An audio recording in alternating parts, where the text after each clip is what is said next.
하나님 말씀 보겠습니다. 에스겔서 29장 말씀입니다.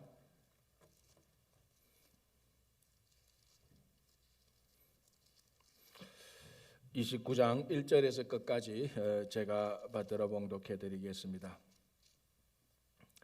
열째 해, 열째 달, 12째 날에 여호와의 말씀이 내게 임하여 이르시되, 인자야, 너는 애굽의 바로 왕과 온 애굽으로 얼굴을 향하고 예언하라. 너는 말하여 이르기를, 주 여호와께서 이같이 말씀하시되, 애굽의 바로 왕이여, 내가 너를 대적하노라. 너는 자기의 강들 가운데에 누운 큰 악으라 스스로 이르기를, 나의 이 강은 내 것이라. 내가 나를 위하여 만들었다 하는도다. 내가 갈고리로 너의 아가미를 꿰고 너의 강의 고기가 너의 바늘에 붙게 하고 너의 비늘에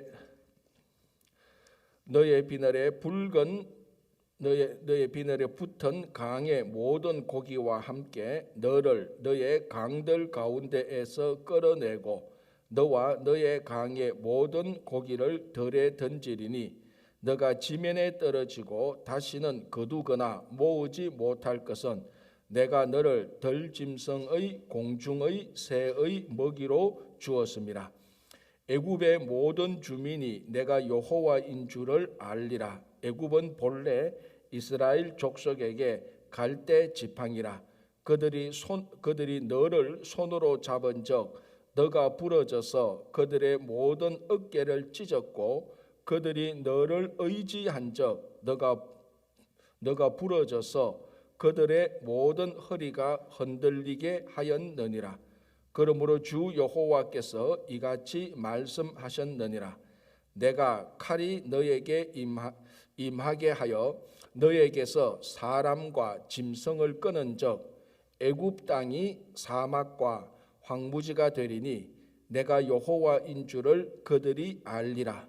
너가 스스로 이르기를, 이 강은 내 것이라. 내가 만들었다 하도다. 그러므로 내가 너와 너의 강들을 쳐서 애굽 땅 믹돌에서부터 수에저 곧 구스 지경까지 황폐한 황무지 곧 사막이 되게 하리니, 그 가운데로 사람의 발도 지나가지 아니하며 짐승의 발도 지나가지 아니하고 거주하는 사람이 없이 40년이 지날지라. 내가 애굽 땅을 황폐한 나라들 같이 황폐하게 하며 애굽 성읍도 사막이 된 나라들의 성읍같이 40년 동안 황폐하게 하고, 애굽 사람들은 각국 가운데로 흩으며 여러 민족 가운데로 해치리라. 주 여호와께서 이같이 말씀하셨느니라.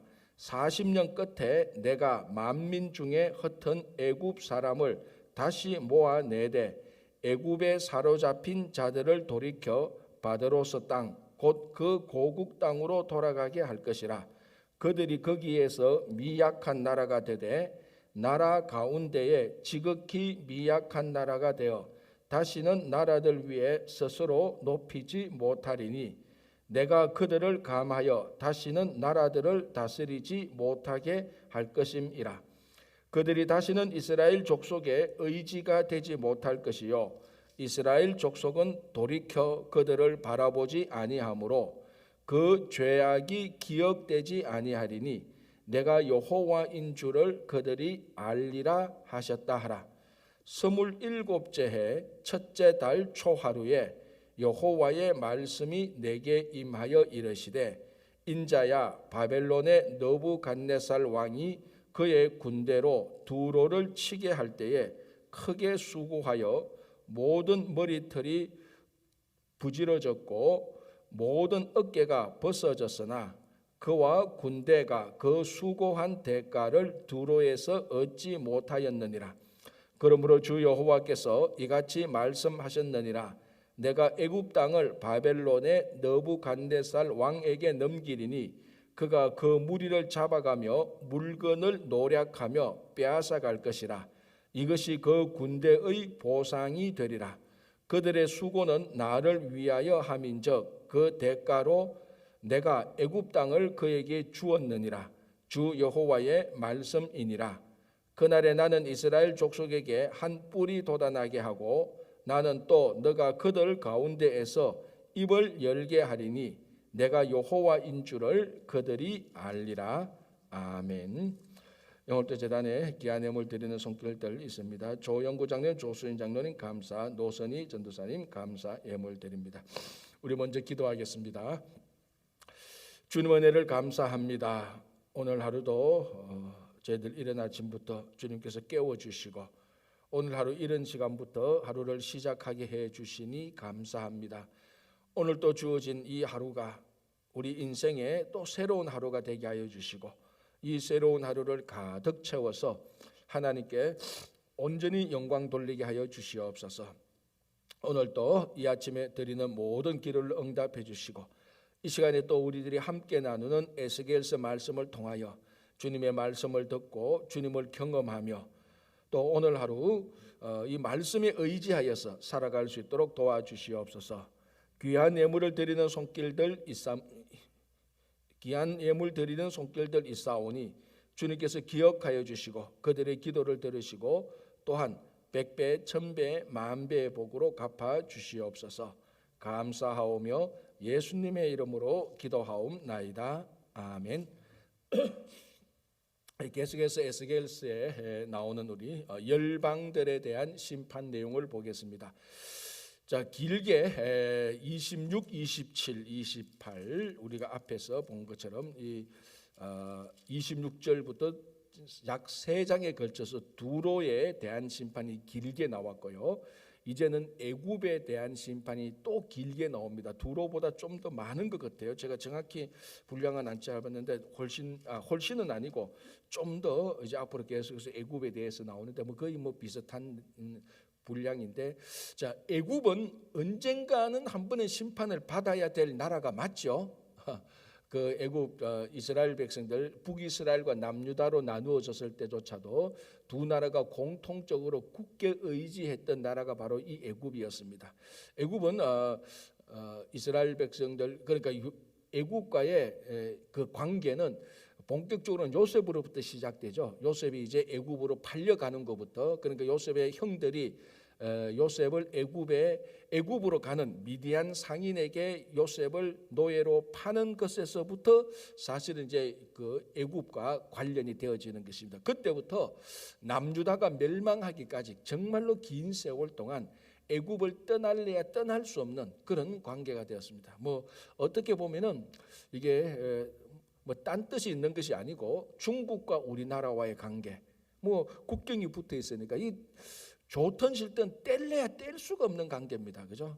진짜 큰 톱 가지고 이렇게 콱 잘라버리든지 콱 잘라가지고 한반도를 다른 데 옮기지 않는 한은 이 중국과 우리 한국이 뗄래야 뗄 수 없는 것처럼 애굽과 이스라엘도 뗄래야 뗄 수 없는 그런 관계의 나라인데, 드디어 심판할 때에 하나님께서 애굽이 받을 심판에 대해서 얘기하는데 순서로 보면 그래도 생각보다는 꽤 늦게 하는 것 같아요. 앞에 암몬, 시돈도 있었고 두로도 있었고 그 다음에 애굽이 나오는데, 이제 애굽에 대해서 하나님께서 뭐라고 말씀하시는가 우리 한번 보겠습니다.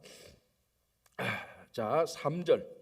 너는 말하여 이르기를 주 여호와께서 이같이 말씀하시되 애굽의 바로 왕이여 내가 너를 대적하노라. 자, 누가 누구를 대적한다고요? 하나님이 애굽을 대적한다. 자, 두로에게도 심판할 때도 하나님 내가 너를 대적한다라는 이 말씀이 나왔습니다. 그러니까 이게 두로든 뭐든 어떤 존재든지 간에 이 땅에서 하나님께서 대적하여서 그 하나님의 대적을 견뎌내고 생존한 어떤 존재나 어떤 나라와 국가들도 없었습니다. 그러니까 이미 하나님께서 말씀하시기를 내가 너를 대적하여 이러면 이미 끝난 겁니다. 이제 문제는 어떻게 끝났느냐, 어느 정도 견디다가 끝났느냐, 그게 남은 것이지 하나님께서 너를 대적하겠다 이건 이제는 반드시 99.9%도 아니고 100% 망하도록 되어가 있습니다.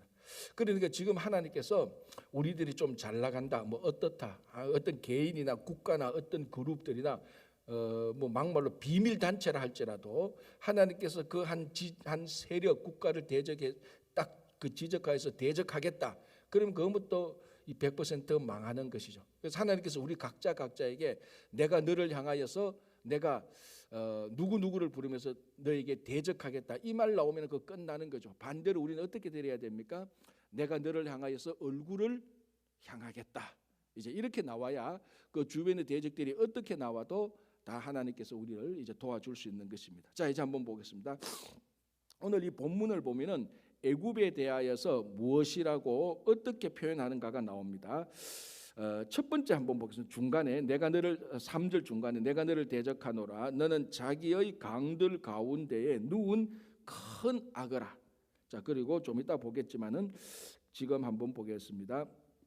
6절 애굽의 모든 주민이 내가 여호와인 줄을 알리라. 애굽은 본래 이스라엘 족속에게 갈대 지팡이라. 그러니까 하나님께서 애굽에 대해서 뭐라고 말하는가 하면은 큰 악어다라고 말도 하기도 했고 갈대 지팡이다라고 이렇게 얘기를 했습니다. 자, 그러면 악어라고 말할 때는 무슨 의미며 갈대 지팡이라고 말할 때는 무슨 의미인가 한번 보겠습니다.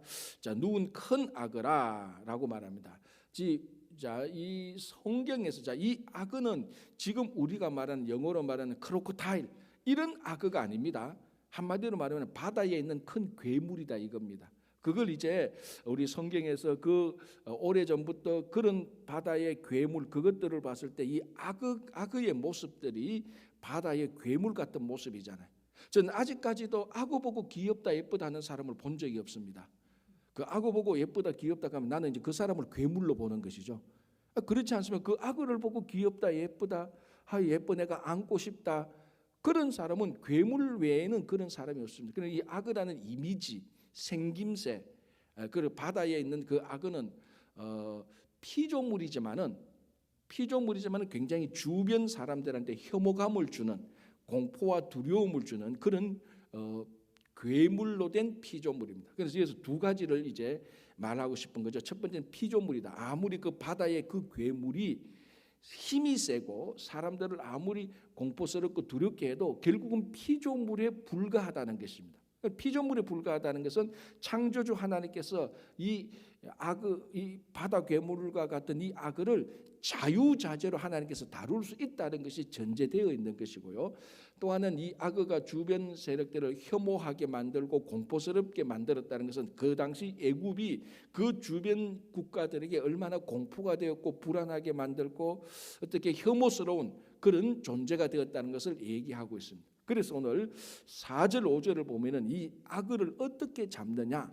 그러면 굳이 말하자면은 악어 낚시법이 나옵니다. 자, 한번 볼까요? 4절에 내가 갈고리로 너의 아가미를 꿰고. 자, 아침에 좀 약간 잔인한 상상이지만 여러분 한번 해보십시오. 이렇게 해서 하나님께서 악어를 이제 애굽을 하나님께서 악어 낚시하는 것처럼 잡겠다는 겁니다. 내가 갈고리로 너의 아가미를 꿰고 너의 강의 고기가 너의 비늘에 붙게 하고 너의 비늘에 붙은 강의 모든 고기와 함께 너를 너의 강들 가운데에서 끌어내고. 자, 이 악어가 있는 강이 무슨 강이죠? 아니 여기에 모릅니까? 갑자기 이건 되게 쉬운 건데 애굽의 악어가 누운 강은 무슨 강? 나일강이죠. 그건 나일강. 물론 오늘 본문에서 나일강이라고 말은 안 하지만은 여기 강할 때는 이거는 전부 다 나일강입니다. 그죠? 그래서 그 강들에서 끄집어내고. 자, 그 나일강은 애굽 생명의 젖줄입니다. 그죠? 자, 뭐 또 좀 낚시법만 계속 보겠습니다. 5절 너와 너의 강의 모든 고기를 덜에 던지리니 너가 지면에 떨어지고. 자, 여러분 바다에 있는 어떤 피조물이라도 땅에 나오면은 그건 아무것도 안 됩니다. 그러니까 자기가 살고 있는 모든 피조물은 자기가 살고 있는 고유 영역이 있습니다. 그 고유 영역 안에서 자기가 챔피언이지 그 고유 영역을 밖으로 나오면 아무것도 아닙니다. 자, 고래가 있습니다. 고래는 우리가 흔히 말하는 그 바다에서 제일 큰 그 존재가 아닙니까? 제일 큰 두려운 존재라고 우리가 말을 하는데 아니면 뭐 또 상어라고 말을 합시다. 이 고래나 상어가 바다 안에 있을 때에 이게 바다 안에 있을 때 최고의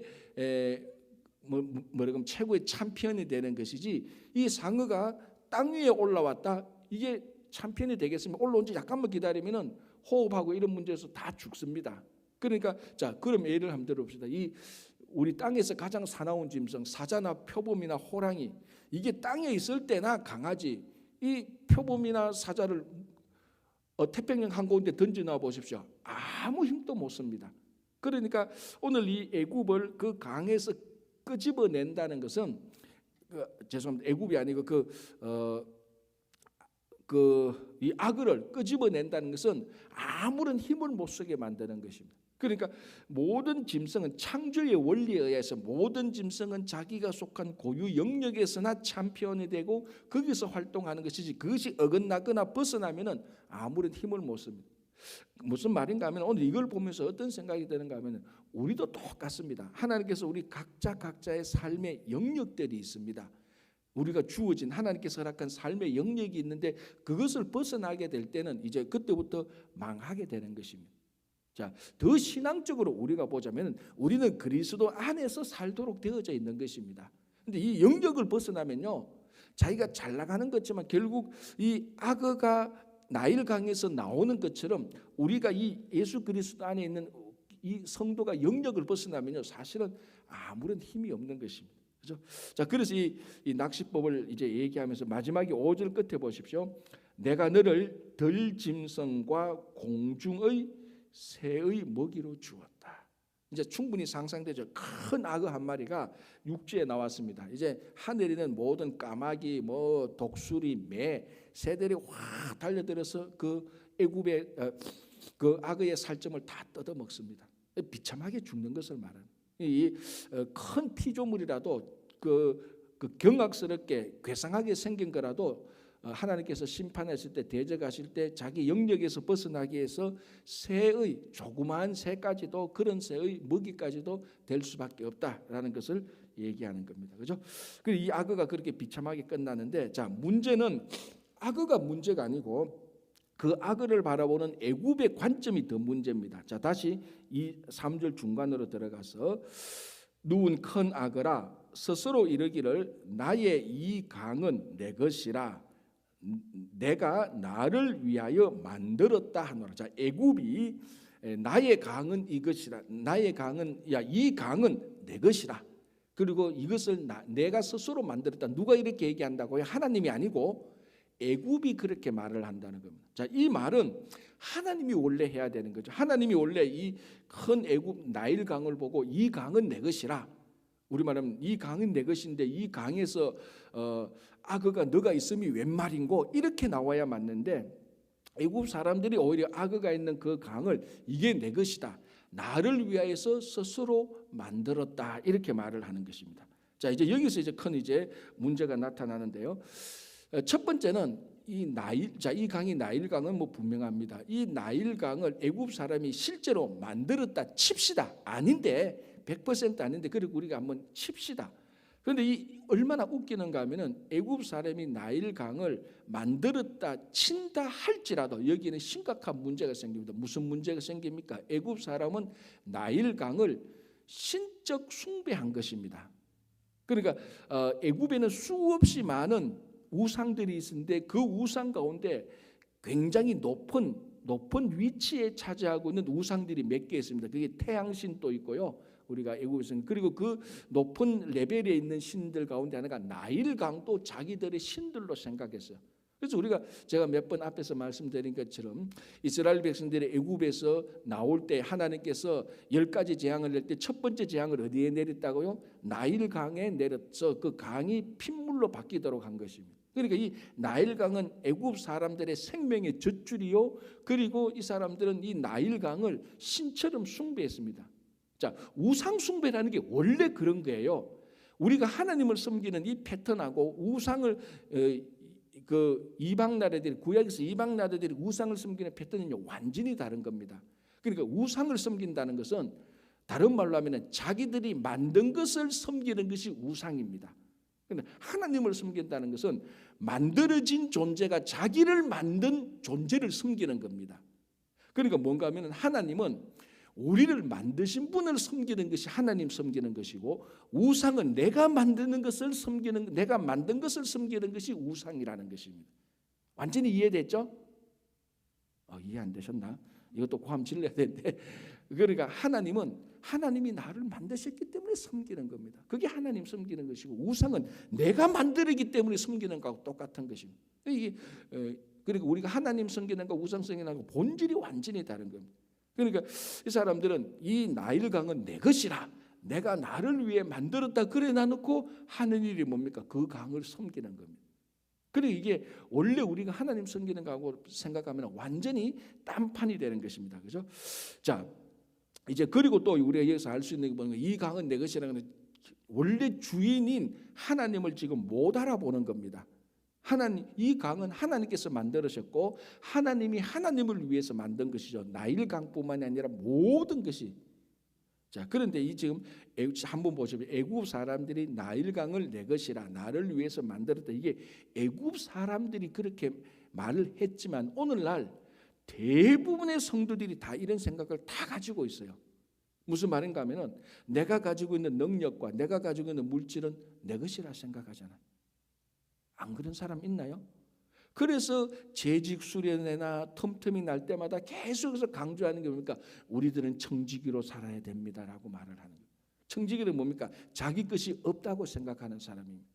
그런데 많은 성도들이 자기가 가지고 있는 물질과 권세와 높은 지위와 신분과 이런 것들을 내 것이라고 생각을 합니다. 그러면 애굽 사람이 나일강을 내 것이라고 말할 때 우리는 조롱합니다. 하나님이 나일강을 만들었지 무슨 이게 자기들 것이야 하나님 것이지. 다 우리는 옆에서 삐딱하게 얘기합니다. 그런데 자기 삶을 보면은 자기가 가지고 있는 물질과 권력과 능력 전부 다 내 것이라고 생각하고 하나님께 안 드리는 거죠. 하나님 위해서 안 쓰는 거하고 일체 다를 바가 없습니다. 그런데 이 애굽 사람이 나일강 내 것이라고 말하는 거하고 오늘 우리가 청지기 정신에서 살지 않고 내 소유다라고 생각하는 사람하고 하나도 다르지 않습니다.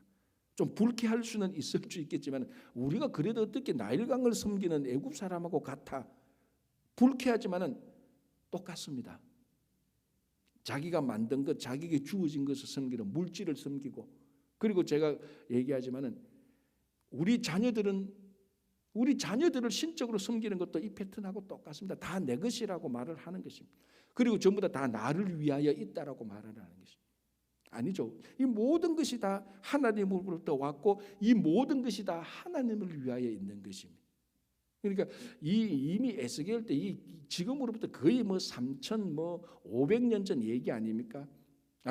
2,500년 전 얘기했다. 2,500년 전에 애굽 사람이 생각한 거나 오늘 2,500년이 흘러도 오늘날 성도가 생각하는 거하고 거의 바뀐 게 하나도 없어 똑같은 것입니다. 그렇죠? 그래서 우리가 이것을 보면서 우리는 전부 다 하나님의 것이다. 그래서 계속해서 청지기 정신, 소유는 없고 관리만 하는 사람들이다라고 우리가 계속 얘기를 하는 것입니다. 그렇죠?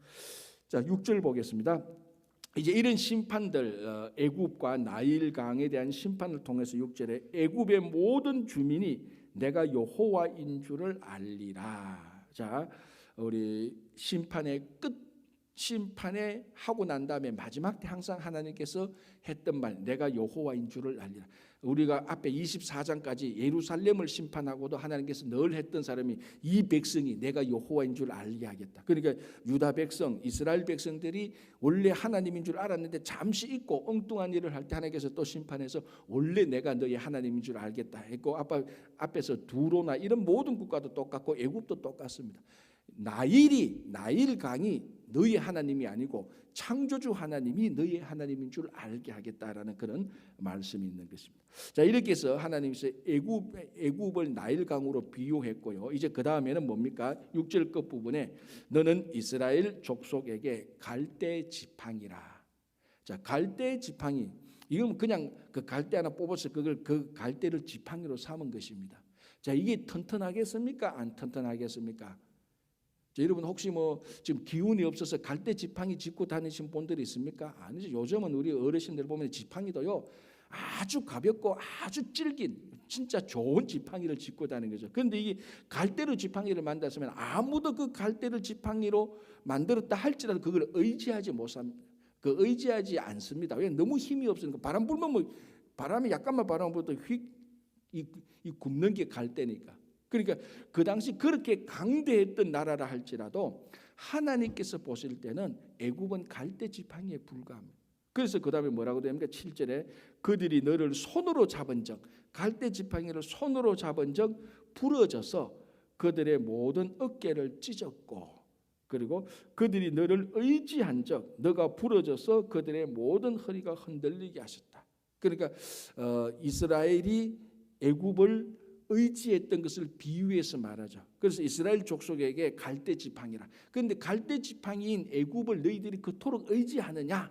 그렇게 말하는 겁니다. 겉으로 보면은 막 굉장히 뭐 있어 보이고, 그때서 좀 멀리서 갈대 숲을 보면은 굉장히 뭔가 있어 보입니다. 막 그 갈대들이 많이 모여 있고, 뭐라 그러면 뭐 좀 풍성해 보인 것 같고, 그러나 갈대 하나 보면은 아무것도 아닌 바람만 불면 휘청휘청하는, 그걸 이스라엘이 애굽을 다 그런 갈대 지팡이를 의지했다. 그러니까 더 이상 뭐 이스라엘 족속이 갈대 지팡이 같은 애굽을 의지할 필요가 없는 것입니다. 그죠?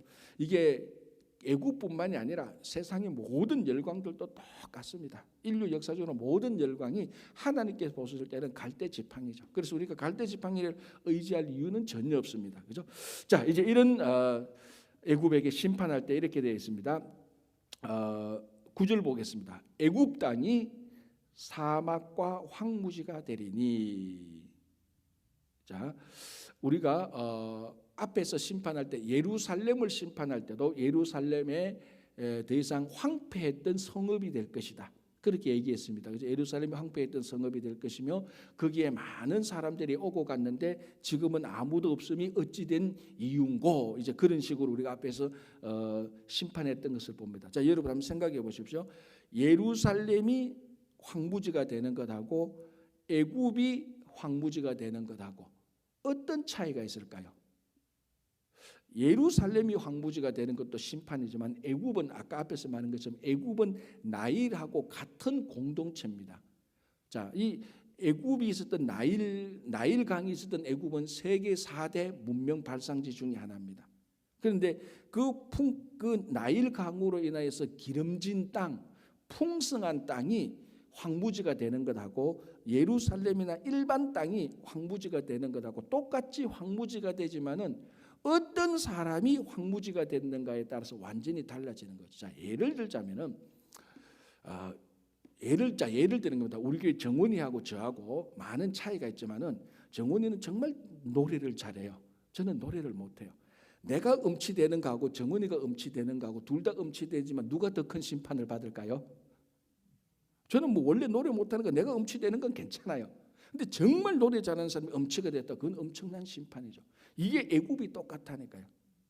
예루살렘이 황무지가 되는 것은 그래도 좀 뭐 예루살렘 그쪽이 원래 그 산악지대고 언덕지대니까 황무지가 되는 거 뭐 아이고 안타깝구나 그렇게 생각하지만, 애굽은 나일 강으로 인하여서 풍부한 땅, 기름진 땅입니다. 그 땅이 황폐화되는 것은 최고의 가수가 최고의 음치가 되는 것하고 똑같습니다. 일반 사람이 음치되는 것도 심판이지만 최고의 가수가 음치되는 그런 이 심판의 정도가 굉장히 강하다는 것을 얘기하는 거죠. 자, 그래서 우리가 뒤에 나오는 것을 같은 맥락인데 한번 보겠습니다. 17절을 보겠습니다. 이렇게 되어 있습니다.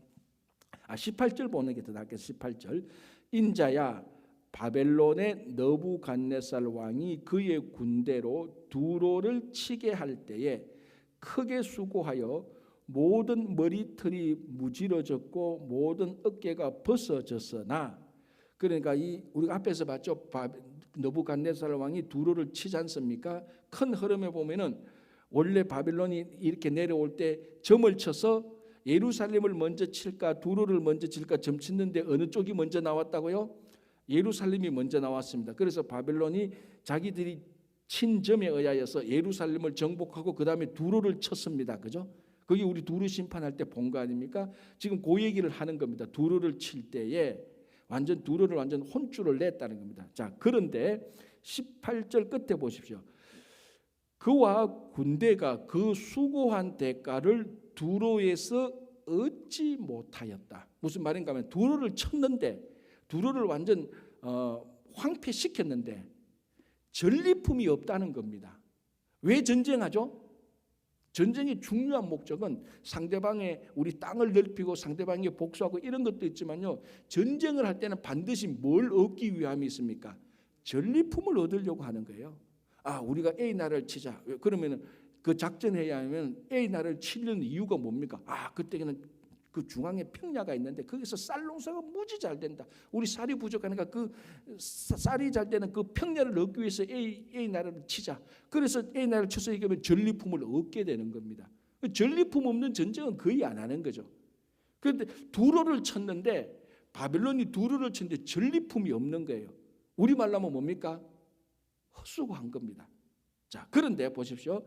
19절에 그러므로 주 여호와께서 이같이 말씀하셨느니라. 내가 애굽 땅을 바벨론의 느부갓네살 왕에게 넘기리니 그가 그 무리를 잡아가며 물건을 노략하며 빼앗아 갈 것이라. 이것이 그 군대의 보상이 되리라. 무슨 말입니까? 자, 두로를 치고, 자, 지금 이제 바벨론이 이쪽 요단강 근처 이쪽을 치는 순서가 이렇습니다. 먼저 예루살렘을 치고 크게 보면 두로를 치고 그 다음에 애굽을 치는 겁니다. 그런데 두로를 쳤는데 전리품이 없으니까 이거 빈손이네, 헛수고했네 하니까 애굽을 칠 때는 두로에서 얻지 못한 보상물을 애굽에서 얻으려고 바벨론이 치는 겁니다. 그러면 살살 치겠습니까? 박살을 내겠습니까? 다 죽이는 겁니다. 다 죽이고 남은 것을 다 가지고 가는 것. 무슨 말인가 하면 하나님께서 왜 두로에서 보상물 전리품을 못 얻게 했는가? 애굽을 더 심하게 심판하려고. 그래서 바벨론이 우리가 이번에 두로에서 얻은 것이 없는데 애굽에 쳐서 두로에서 얻지 못한 것조차 애굽에서 얻자. 바벨론이 애굽을 박살을 내는 겁니다. 그리고 자기들이 그 두로에서 얻지 못한 것까지 다 가져오는 겁니다. 그만큼 이 애굽이 크게 심판을 당하게 되는 것입니다. 이제 이게 바로 애굽이 황무지가 되는 것에 대한 증거가 되는. 이렇게 애굽을 완전 이 바다에 누워 있는 큰 악어와 같은 애굽을 이렇게 하나님께서 완전히 심판을 하겠다는 것입니다. 그렇죠? 자, 이 사람들이 그렇게 심판을 받는 이유 중에 하나가 아까 앞에서 말한 것처럼 9절 끝에 보십시오. 그들이 스스로 이르기를 이 강은 내 것이라 내가 만들었다 하노라. 이 나일 강을 자기들이 만들었다고. 그럼 무슨 말입니까? 자기들이 창조주의 위치에 올라와 있다는 말하고 똑같습니다. 전부 다 하나님이 만드는 건데 자기들이 만들었다고, 자기들이 신적 위치에 올라가고 자기들이 그 강을 소유했다라고 말하니 창조주 하나님께서 그걸 이제 심판을 또 하는 겁니다. 자, 그래서 뭐라고 말합니까? 10절에 그러므로 내가 너와 너의 강들을 쳤어. 그런데 애굽을 치는 것은 강을 치는 것하고 똑같습니다.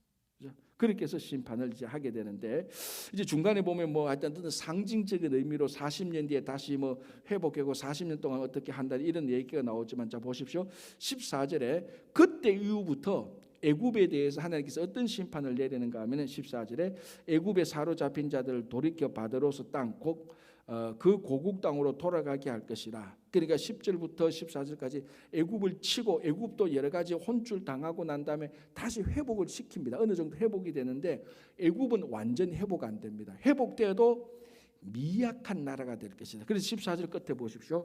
그들이 거기에서 미약한 나라가 되며 15절 나라 가운데에 지극히 미약한 나라가 되어 다시는 나라들 위에 스스로 높이지 못하리니 내가 그들을 감하여 다시는 나라들을 다스리지 못할 것임이라. 그래서 많은 이제 성경 주석가들이 이 구절을 가리켜서 애굽이 그 당시에 나일강으로 인하여서 애굽의 세계 4대 문명을 가지고 이때 애굽이 번성한 이후로 지금의 이집트잖아요. 이집트가 한 번도 번성했던 적이 없습니다. 역사적으로. 그리고 늘 그 주변의 나라에 의해서 늘 잘해야 3등 4등. 지금 이때는 애굽이 그 당시에 1등이었거든요. 하나님으로부터 심판받고 난데 애굽이 살긴 사는데 미약한 나라로 살게 됩니다. 그래서 많은 성경 주석가들이 그때 이후로 애굽이 한 번도 그 주변 세력에 절대 강자가 된 적이 없다. 지금도 이집트가 있지만은 특별히 세계에 큰 영향력을 못 미치지 않습니다. 지금도 미약한 나라로 있다라고 말하는 부분이 이 부분을 얘기하고 있다라고도 설명을 하는 것을 제가 들은 적이 있는데 충분히 공감이 가는 그런 내용인 것 같습니다. 그죠? 자, 그래서 16절 보시기 바랍니다. 그래서 15절 이렇게 되어 있죠. 15절 끝에 내가 그들을 감하여 다시는 나라들을 다스리지 못하게 할 것입니다. 그래서 애굽이 다시는 다른 나라를 위해 군림하고 다른 나라를 식민지로 만들지 못할 것인데 16절 그들이 다시는 이스라엘 족속의 의지가 되지 못할 것이다. 오랫동안 이스라엘 족속의 의지가 되었잖아요. 애굽은 항상 이스라엘 궁정의 일부 세력들은 항상 애굽을 섬겼습니다. 4대 했어요. 그런데 이제 애굽이 심판받고는 더 이상 이스라엘의 의지가 되지 않을 것이다. 이렇게 만들어 놓았는데도 의지하는 사람들이 문제죠. 자, 그러니까 세상에 많은 우상들이 있다 합시다. 그 우상들 자체가 문제는 아니에요. 그건 뭐 세상의 본질이 그러니까. 문제는 그것을 의지하고 섬기는 사람들이 문제입니다. 자, 원래 애굽은 갈대 지팡이에요. 원래 하나님께서 그렇게 만들어 놨는데 그 갈대 지팡이를 이스라엘 백성들이 의지하고 그것들을 섬겼으니까 문제가 되는 겁니다. 갈대 지팡이가 문제가 아니고 그것을 섬기는 이스라엘 사람들이 문제. 늘 말하지만 돈이 문제입니까? 아니죠. 돈이 왜 문제입니까? 왜 돈을 미워해요? 돈을 섬겼던 자기가 잘못이지. 돈을 잘 섬기면 수없이 많은 사람들도 살릴 수가 있는 겁니다. 근데 사람들이 돈이 그래서 우리가 사도 바울이 디모데에게 뭐라고 말합니까? 돈이 일만하게 뿌리라 이렇게 말합니까? 아니죠. 뭐라고 말합니까? 돈을 사랑하는 것이 일만하게 뿌리라고 정확히 말합니다. 돈 자체가 일만하게 뿌리가 아니에요. 그것을 사랑하는 게 뿌리지. 애굽 자체가 뭐 이스라엘한테 악한 일합니까? 자기가 그것을 애굽을 섬겼으니까 문제라는 거죠. 오늘날도 똑같습니다. 이 세상은 원래 그런 겁니다. 그런데 이 세상을 섬기는 우리가 문제지. 그렇죠? 자, 이제 그렇게 해서 이제 애굽이 그렇게 미약하게 만들어 놨는데 이제 더 이상 의지할 것이 못 된다라는 것입니다. 17절에서 아까 제가 끝까지 봤고요. 그래서 하나님께서 애굽을 더 강하게 심판하신다라는 내용을 봤고 이제 마지막으로 21절을 보겠습니다. 좀 특별한 구절이 하나 있는데요. 그날에 나는 이스라엘 족속에게 한 뿔이 돋아나게 하고, 자, 지금 애굽을 얘기하는데 이스라엘 족속 얘기를 툭 꺼냅니다. 그날에 이스라엘 족속에게 한 뿔이 돋아나고, 그날 무슨 날? 그날은 무슨 날입니까? 애굽이 심판받아서 사막과 황무지가 되는 날, 크게 보면 그죠? 아니면 뭐 애굽이 회복된다 할지라도 아주 미약한 나라가 되는 날, 어쨌거나 하나님의 심판을 받은 날, 그런 때, 그때에 이스라엘 족속에게 한 뿔이 돋아나게 하고, 이 한 뿔은 계속해서 우리가 나중에 나타날 메시아를 의미하는 겁니다. 한 뿔이 돋아나게 하고 나는 또 너가 그들 가운데에서 입을 열게 하리니. 자, 한 뿔이 돋아난다는 것은 열방들이 심판을 당할 때 하나님께서 이스라엘 족속에게 한 뿔, 이스라엘 족속의 후손 유다 자손을 통해서 다윗 후손을 통해서 한 뿔 메시아가 나타나게 하고, 그리고 그들의 입을 열게 했다. 무슨 말인가 하면 이스라엘 백성들이, 그 후손들이 이 사람이 진짜 메시아라는 겁니다. 애굽이 메시아나 애굽을 의지할 자가 아니고 후에 나타날 한 뿔 메시아 그리스도, 그분이 우리가 의지할 자다라는 것을 이스라엘 족속이 입을 열어서 말할 것이다라고. 그렇게 해서 뭡니까? 마지막에 뭐라고 말합니까? 내가 여호와인 줄을 그들이 알리라. 그러니까 이스라엘 백성들이 한 메시아를, 그러니까 다시 말하면 그 후손들이 메시아를 증거함으로 애굽이 그들의 여호와가 아니고 다시 날 메시아가 그들의 여호와가 될 것을 알리라라고 이렇게 해서, 그러니까 심판 날은 하나님을 믿는 자들에게는 메시아가 나타나는 날하고 똑같습니다. 그리고 믿지 않는 악한 자들에게는 심판이 징계지만 믿는 자들에게는 그때는 하나님의 공의와 영광이 온전히 나타나는 날이다라는 말하고 똑같은 맥락이 되는 것입니다. 그래서 오늘 또 우리가 이 말씀을 생각하면서 우리는 하나님의 심판을 두려워하지 않을 그런 귀한 여러분들 하나님의 자녀가 되시기를 간절히 바랍니다. 기도하겠습니다. 하나님 감사합니다. 오늘도 하루를 시작하면서 에스겔 말씀을 함께 나누게 됩니다. 주님, 오늘도 이 말씀 위에 주님께서 함께하여 주시고, 오늘도 우리가 이 선포되어진 오늘 또 선포되어졌던 말씀을 통해서 정말 이 세상이 갈대 지팡이에 불과한데, 그리고 아무리 이 세상이 우리 눈에 큰 악어처럼 보여진들 하나님께서 심판할 때 아무런 힘도 못하는 미약한 세력이라는 것을 저희들이 기억하고 오직 우리들의 여호와 되시는 하나님만 의지할 수 있도록 도와주시옵소서. 오늘도 이 아침 우리가 기도하고 하나님께 의지하고 하나님께 붙들리는 그 모든 일들을 주님께서 주관하여 주시고, 우리 가운데 육신의 연약함 가운데 있는 우리 장로님, 김영만 장로님이야 모든 성도님들 주님께서 살펴주시고 치료하는 강선으로 또 회복시켜 주시고, 재정이나 인간관계나 또 우리들의 가정이나 또 일터에서 모든 일들을 오늘도 주님께서 선하고 아름다운 길로 인도해 주시옵소서. 예수님 이름으로 기도합니다. 아멘.